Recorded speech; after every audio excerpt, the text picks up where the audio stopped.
சோதனையை சகிக்கிற மனுஷன் பாக்கியவான், அவன் உத்தமன் என்று விளங்கின பின்பு கர்த்தர் தம்மிடத்தில் அன்பு கூறுகிறவர்களுக்கு வாக்குத்தத்தம் பண்ணின ஜீவ கிரீடத்தை பெறுவான். பிரியமானவர்களே, இந்த வசனத்தில் நம்ம 3 காரியங்களை அறிந்து கொள்ளலாம். முதலாவது, சோதனையை சகிக்க வேண்டும். அந்த மனுஷனை கர்த்தர் ஆசிர்வதிக்கிறார். இரண்டாவது, அவன் உத்தமன் என்று விளங்கின பின்பு, அதாவது அவன் உண்மை உள்ளவனாய் மாறின பின்பு. மூன்றாவது, அவர் மீது நாம் அன்பு செலுத்தும் பொழுது. இந்த 3 காரியங்களை நாம் செய்யும் பொழுது கர்த்தர் உங்களுக்கு வாக்குத்தத்தம் பண்ணின ஜீவ கிரீடத்தை நீங்கள் ஒவ்வொருவரும் சுதந்திரித்துக் கொள்வீர்கள். ஹல்லேலூயா.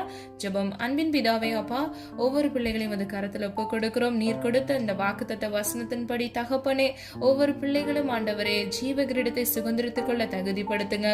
உம் மீது அன்பு செலுத்த கிருபை செய்யுங்க. சோதனைகளை சகித்து உம்மிடத்தில் ஆசீர்வாதத்தை பெற்றுக்கொள்ள கிருபை செய்யுங்க. இயேசுவின் மூலம் ஜெபிக்கிறோம் பிதாவே, ஆமீன். God bless you.